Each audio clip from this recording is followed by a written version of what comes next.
not looking at what went interacted between us and getting upset with you about that, but I'm looking at the overall thing of what it's going to bring. So this is why the Most High started sending brothers and sisters, fathers and mothers to fill those voids. So you begin to walk as a family and as brothers and sisters until the time comes. Does that make sense? Right. We got to keep rolling. All right, we already talked about that. I got to move now. All right, so let's hit this. Matthew 24. I'm finna go fast, y'all. Finna go fast.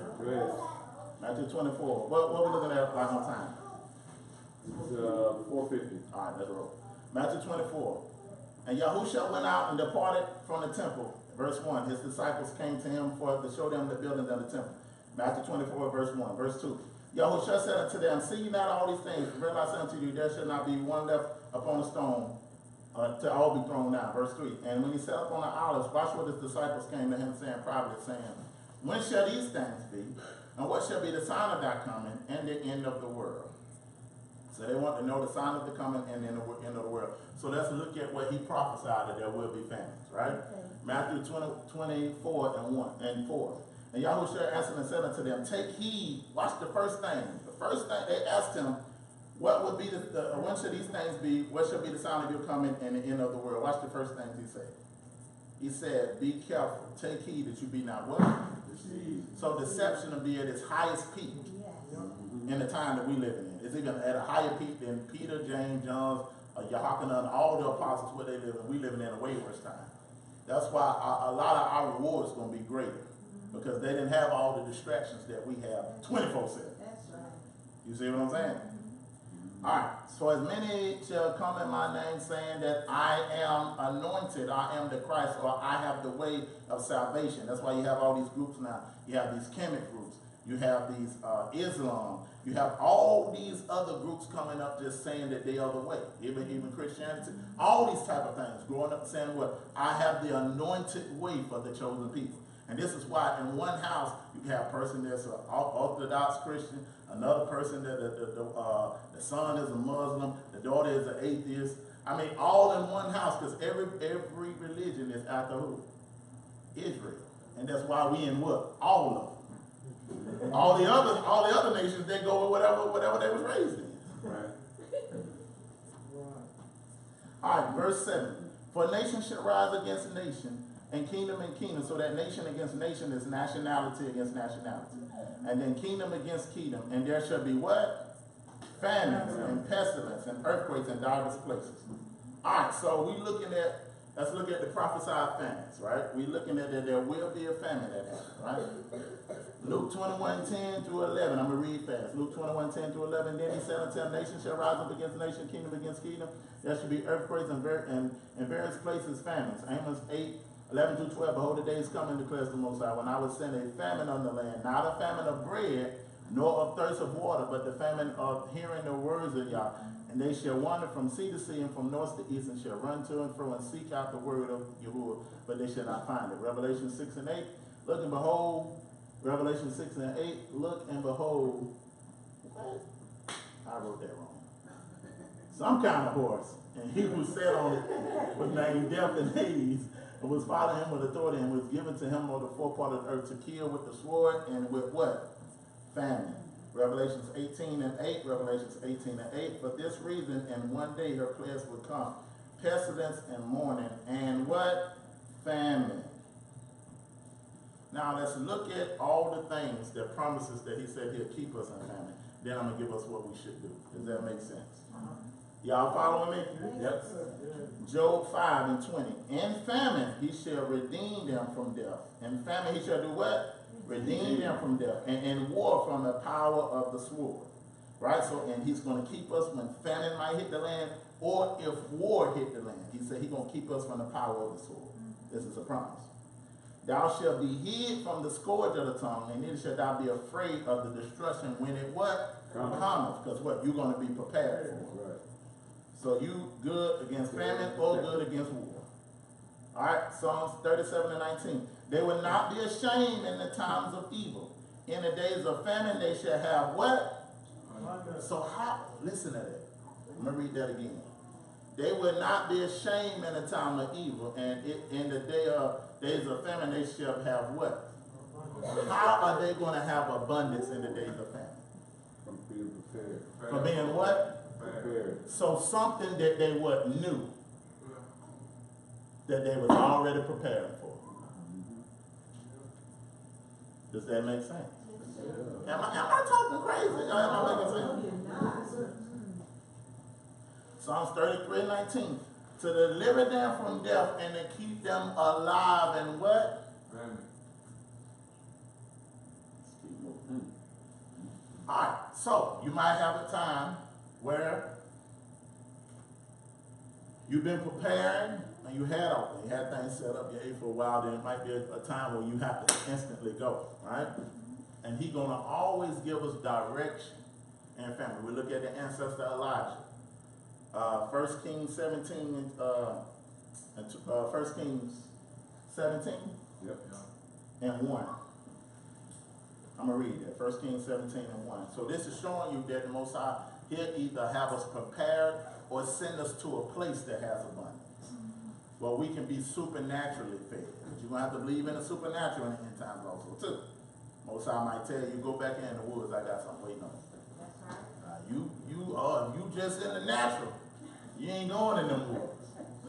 They say, listen, y'all running, y'all go back into this wood. I got a cabin with somebody that was storing up food, but they wanted me, you and your family finna eat for many days. That's why you got to be having an ear to hear him, right? Not an ear to hear people teach, but an ear to hear the Most High. So he can lead you where to go for you and your family. Elijah, 17 and 1.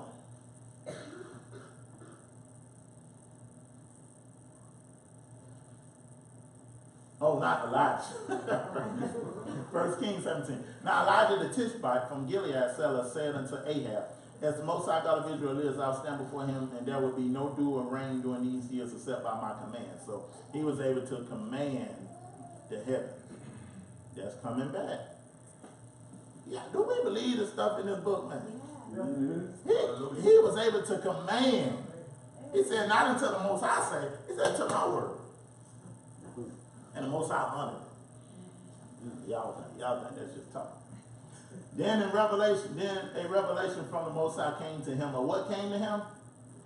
Revelation. A revelation. So something began to be revealed to him on what to do in famine. A revelation came to him saying, leave here, turn eastward, and hide yourself in Wadi Sharah, where it enters into Jordan. And you are to drink from the wadi, and I have commanded a raven to provide for you there. Mm-hmm. Oh, wait a minute, now, Elijah, you done lost your mind, bro.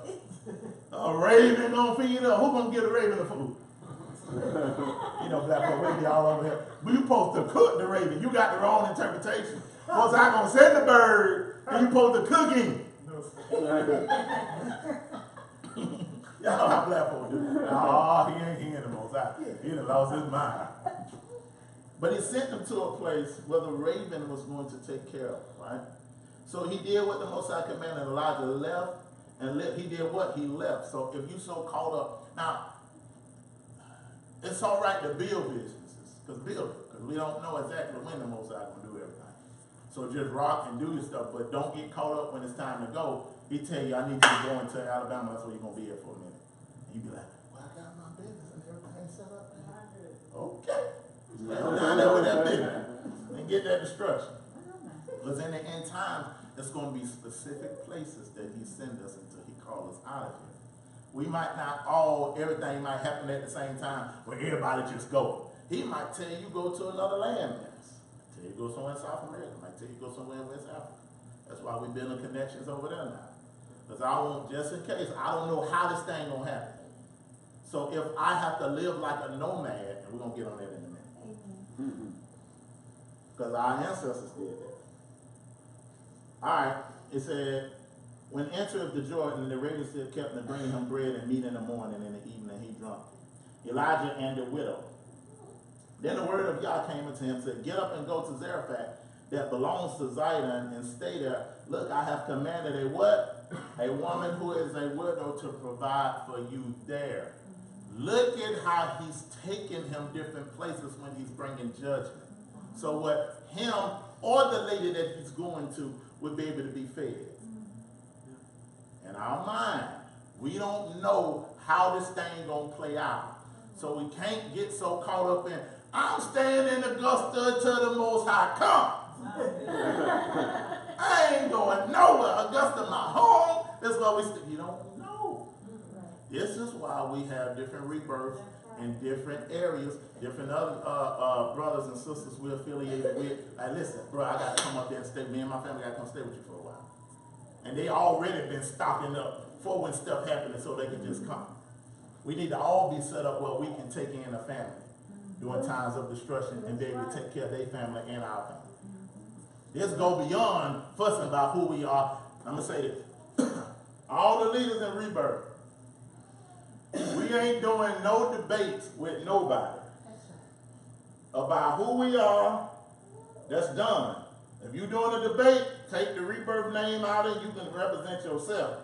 But we ain't doing no debate because we ain't got time to be debating. We got to get ready for what's coming. If you don't believe who I am, bump you.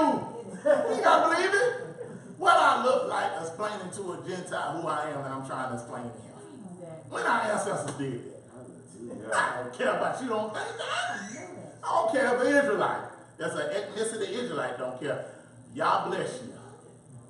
After I engage now with Israelite, I'm going to give you an opportunity. I'm going to try to break it down. If I see you will not to learn it, I'm moving. See what I'm saying? And now this is what I'm saying. I'm saying this now.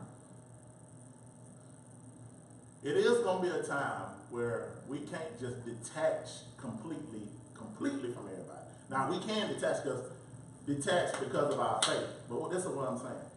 When they would come for us, they ain't ask you, well, was you a Christian? Was you a Muslim?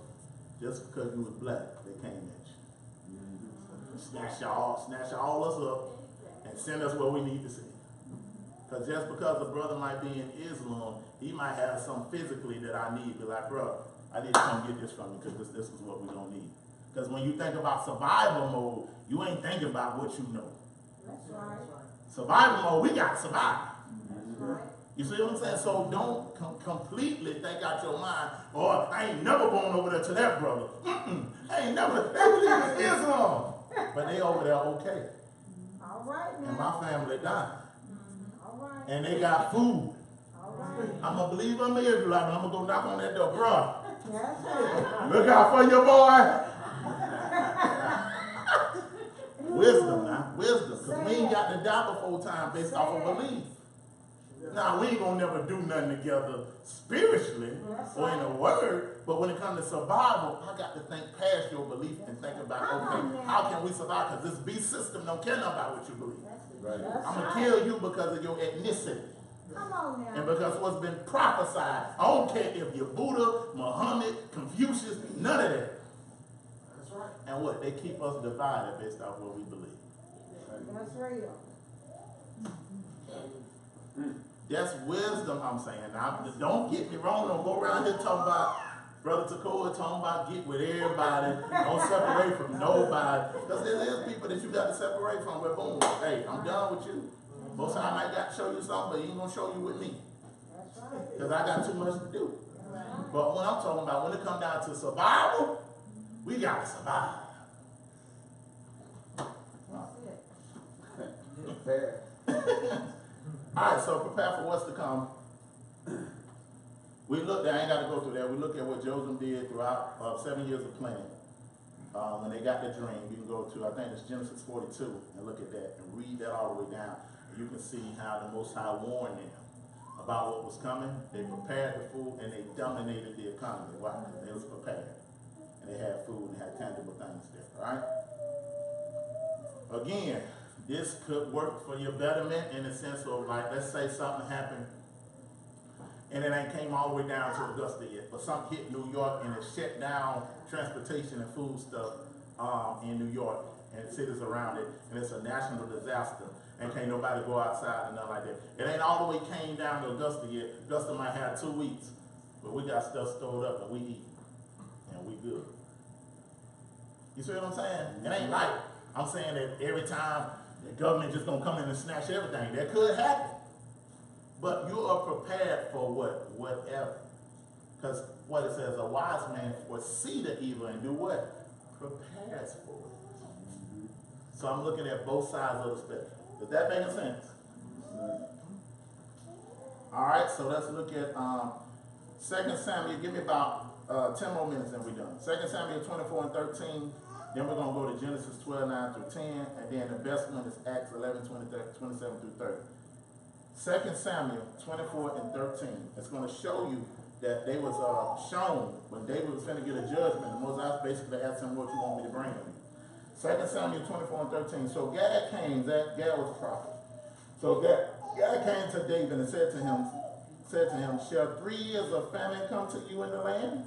Or will you flee for 3 months before your foes while they pursue you? Or will there be 3 days of pestilence in your land? And I consider and decide what answer I shall return to him who sent me. So we're just letting them know right there. Either you choose your destruction. You didn't went out there and numbered the people. Most I told you to number them, so the judgment got to come. Famine come to the land. Pestilence, or your enemies pursuing you. Just letting you see when famine happens, we are forewarned about it. That makes sense. Genesis 12, 9 through 10. And Abraham journeyed on, still going forward to Negev. Now he was there, and a famine in the land. So Abraham went down into Egypt to sojourn there, for the famine in the land was so severe in the land. So well, our ancestors had to go to different places. You got to be ready to move just in case. All right? I love this one. Acts 11, 27 through 30. Acts 11, 27 through 30.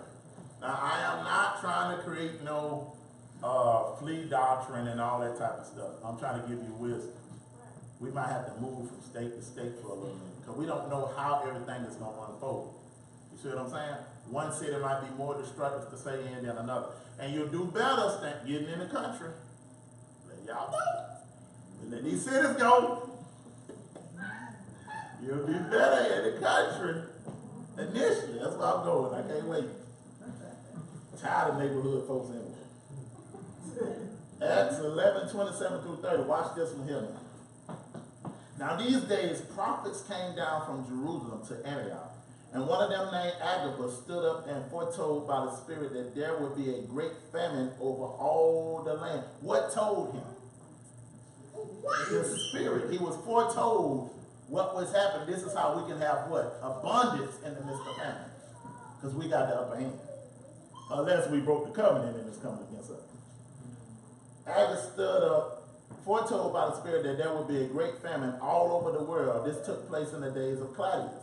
So the disciples, watch what they had set up. The disciples determined that everyone, according to his ability, should send relief to the brothers living in Judea, and they did so, sending it to the elders by the hand of Barnabas and Saul. So they had such a system set up that and had such an abundance set up that their brothers ain't have to starve in famine.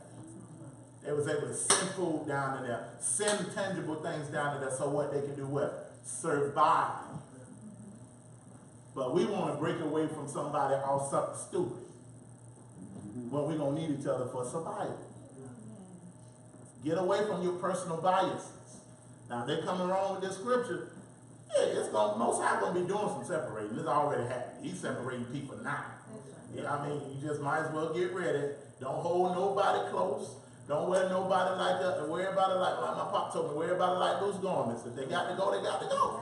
I'm not finna fall out because you lived my life. But have a system of believers where we have such a system set up that, you know what? If I got to go there, I know we good. If I got to go here. That's why it's important to come to feast days. It's important to come to feast events. It's important to come to these things so you can get to know people in different cities. Because you don't never know where we might got to go. All right? Almost done. This is the part I want to get to. So, we know famine, we know all these things, perplexities, all these things that we have been talking about is coming, right? This is something that I think we should do. Build this first in your home, and then we're going to build in the assembly. All right, watch this. Everybody, it's all over with Rebirth, write this down. Food stock. I don't know why my voice did that. Food stock. Ain't got none of that in me. Food stock. Watch this. Stock your house first, then to assemble it. So this is what we want to do. Non-perishable foods, right? And water. Because you never know. Just like when we have power outages, you already have some water set up. You want water for your drinking water and water set up if you have to wash. Because when we had the power outage, we had to put water, clog up the sink, put water in the sink, and take wash offs and stuff that way, right? Or the water might get defiled where you can't put that water on your body and you already got clean water set up in your house. So you want to at least try to set up where you have 7 days of non-perishable foods and water stacked up in your house. They're going to last you 7 days. At least that's your landing spot.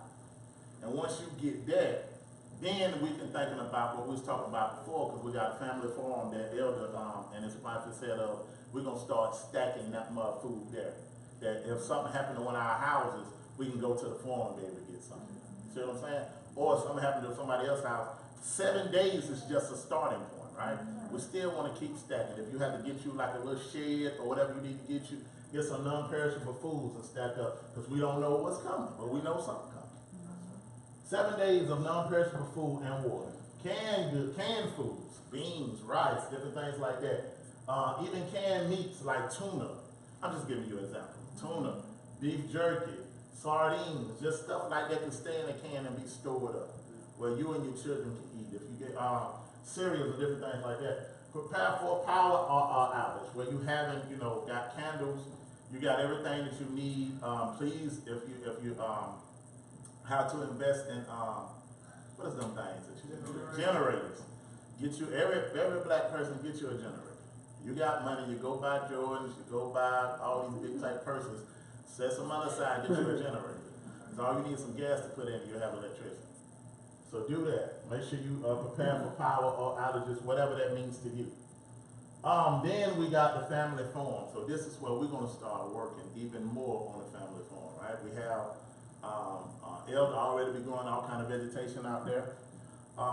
Me and my children went out there and we began, he gave us a little portion of the land. My children put seeds in the ground. We had food came up. Where we can eat vegetables. We have a lake out there.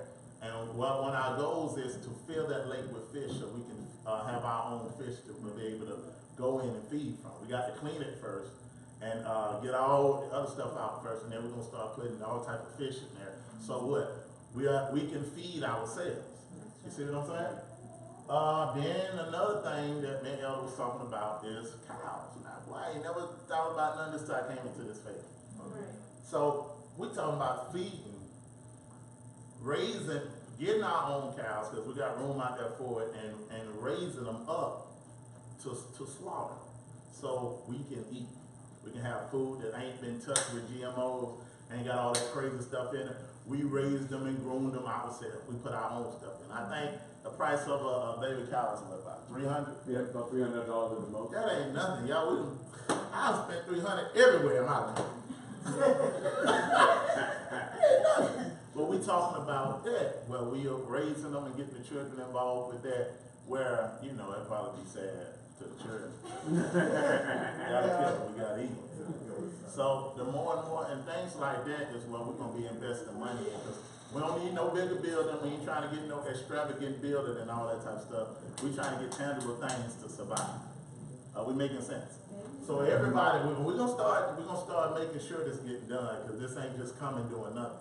We're gonna be asking you about how you doing on your 7 days, how you doing or preparing your food, and then we'll start stocking the farm and stocking different areas like that.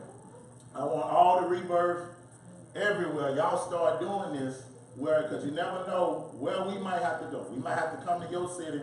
Might be a storm happening. Might be crazy stuff happening.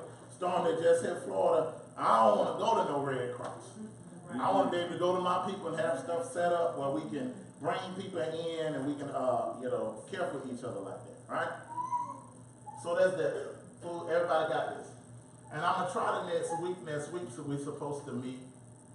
Y'all know really the fourth weekend we usually meet on Sunday to do something in the community. Now that Sunday meeting is because we can do tangible things. We're not actually gonna be coming, well, we might come in here, but when we meet then, usually we try to do something in the community, or we try to go to the forum, because we don't like to do that on the Sabbath where you're doing all that working type stuff, so we pick Sunday on that fourth weekend. And that fourth weekend, on that Sabbath, you're supposed to be sitting down with your family, where men are teaching their families on the Sabbath, where you ain't bringing your family every week to hear another man teach your children and your wife. So I hope we're doing all right with that on those days that we don't come. But on those Sundays, so this Sunday, the coming Sunday, I'm gonna either try to have somebody come in and teach us about emergency awareness, stuff that you need to have, first aid kits, all type of stuff. I also want to get the sisters and everybody get this fear. Well, let's go on to the next slide because it's on there. Oh, basically, that's why Feast of Tabernacles is so important. Everybody go get them a tent. Go get you a tent where you and your family can fit in. Because you never know, we might have to go somewhere where you can't stay in somebody's house. You can set up a tent in their yard. Wherever we got to go. But you want to be ready for everything. You look in the scriptures, Genesis 42:3, Joseph fled to Egypt. He had a tent with him. Joseph and Mary fled to Egypt. Abraham fled to Egypt. Christ told his followers to flee to the mountains. They carry tents with them. So we want to make sure, act like you're going to the Feast of Tabernacles. Make sure you got a tent in your house. And everything that you're going to need. That's why it's important to come to the Feast of Tabernacles, so you can know what you're going to need. Because you'll be amazed how you buy that dress. I thought it was going to be a little weird. After I got over there first night, down out of town, because I was in a city that I ain't never been before, man, our body adapted. We got used to going out there cooking outside and everything. So make sure you get your tent and get your essentials like you're going to the Feast of Tabernacles. Just have that stuff with you just in case. Hey, you might can do them, but pick up the tent and whatever you eat and just go. Go to this place and go to that place. First aid kits, let's learn that. We want to get some people, is anybody in here that is a first responder or got any type of training like that? All right, mother, you're going to have to start teaching us. Y'all have to teach us something. Some of these fourth Sundays, we're going to turn it over to y'all because that's certain stuff that we need to know. How to respond to emergency, what to look at, how to help each other. What happened if one of our children, something happened, how to get them CPR without busting their chest open. You know, what's the right way and all this type of stuff. So we want to do that. Learning how to read a compass, how to start fires without a match. And let's all be prepared to be able to take, you want to prepare your place to be able to take a brother or family in. Have you enough food and different things like that, because you never know when this might happen. This making sense? This right here is what I want, because we don't like to defend ourselves. Guns! Let's not be scared. I know the Most High, them angels gonna protect you. I know it. I know it. But let's see what Mashiach said. Let's see what Mashiach said now. Y'all been listening to stuff to keep you. Let's just see what Mashiach said. Luke 22:35, because we're gonna follow the Mashiach, right? Or the Messiah. Right? Yahushua, so I'm calling you Yahushua. Luke 22:35. And he said unto them, when I sent you without person, scrip, and shoes, did you lack anything? And they said, we ain't lack nothing. Then said he unto them, but now, but what? But what? But what? But now, he that have a purse, let him take it. And likewise a scrip, take that with you. And he that have no what? Let him do what? And buy one. So he telling his disciples, hey, I sent you out before with nothing. But now I'm sending you out again. You have your purse with you, you have a script with you, and have your sword with you. If you ain't got a sword, go sell your garment and get one. For your what?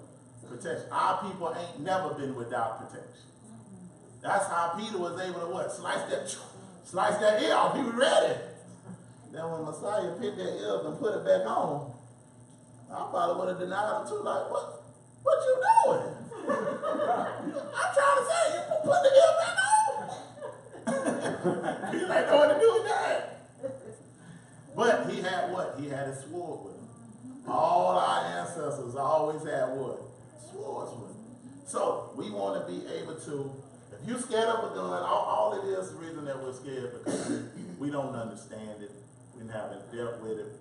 We haven't studied. Everything you got to study to get over fear. You see what I'm saying? That's how I think about everything. I'm gonna become an expert in this, so I have no fear there. First things I do when I bring my guns in the house, I bring them to my children. Let them look at them, let them see them, let them know this ain't nothing to play with. This ain't nothing that you just get and shoot. This is dangerous. We talked about it. I showed them gun stuff online where they can look at it and see the dangers of playing with and stuff. And then I tested it. I let a week or two go by. I left the gun sitting out in the middle of the floor at the house. I already told them what to do. Get away from it and call your parents.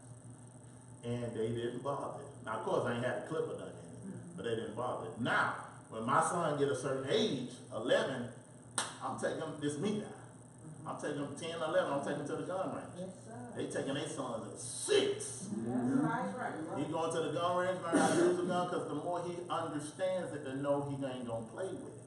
You see what I'm saying? Respect. And also, yes, they respect it. Also, my daughter, when they get a little older, 11 and 12, do the same thing. But the sisters, we want y'all to get familiar with it. So, of course, we're going to be going to gun ranges. First thing I might do is bring some of the guns up here and just let you touch them. Ain't going to have no clipping. Because sometimes you're just getting over that fear and just grabbing it and just holding it. You know, and I know Mother was in law enforcement, so she can definitely help us a lot, you know, with that. Show us.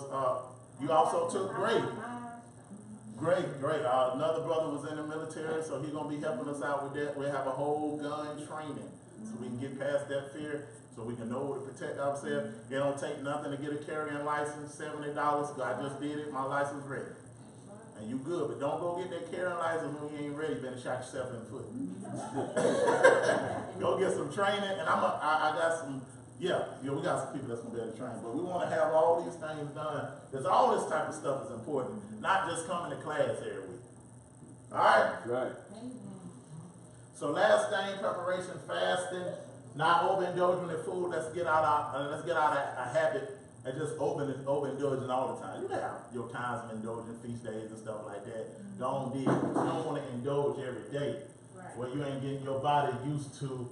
Not having, so get you a system of fasting. One thing that I used to do, every month I would go on a fast to make sure I keep myself spiritually where I need to be. And I'm getting back on that system. You know, if it takes you, okay, let me start once every 2 months. Start off like that, going fast. And you want to get where you can almost do it every month or however most I lead you. Some people do it once a week. So you want to get you a system of fasting. Prayer, praise, and worship. You definitely want to keep that in mind. Study of the word. Train your mind to endure. That's with bodily exercise. That's whatever it is. You want to be training your mind in the scriptures and understanding, and also preparing your family. Man, you need to get your family together and let them know, like, listen, this thing might get so stout that daddy might not be with you. Y'all got to keep going. I might have to be in a whole nother city where they didn't separated us, but my family got to be like, hey, we're going to keep going. We ain't going to fold. Don't be putting this in your sons.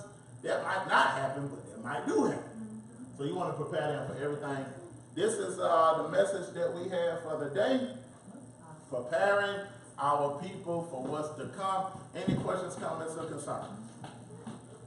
This is to me, one of the most important messages that we can have. We got to get prepared for what's coming. Questions, comments, or concerns, anything you want to add? I have a question. Yes, ma'am. Give them out of the mic, or the mic's off. Yeah, they are. And that's okay. Do you have a concern about surveillance, observation? Do I have a concern? Yeah. As far as government surveillance? Yeah, our local as well as being under surveillance. Yes, ma'am. Yes, ma'am. Big time. Like I said, I just did a breakdown of that, the COINTELPRO. That thing is real. I mean, it's all around us. And it's stuff that we ain't going to discuss online. Some stuff, we're going to leave our cell phones in the back when we got to talk about specific stuff. But we got to start moving different. That's right. You know, as time wind up with more surveillance, it can't be a thing where, that's why I'm trying to build the other assemblies now, so we ain't got to broadcast stuff online and say, hey, we going to Passover, then the wrong people show it. Yes. You know, now we got a system set up that if you ain't got this or that, we don't let you know what the address going to be until you register. And this is why with everything, we might charge a fee because with somebody that don't mean no good, they ain't gonna wanna pay to get it. That's right. You see what I'm saying? But we got measures and different stuff lined up, but yeah, the way the surveillance is, we got to start moving different, Okay. talking different. When it comes to strategic planning, we gotta do that different. So yeah, I'm on one accord with you right now. And any ideas that you have, any others have, or better ways that we can move, we're gonna do that. Okay, okay. I do wanna say that, even we coming and going, it would be a great idea if we periodically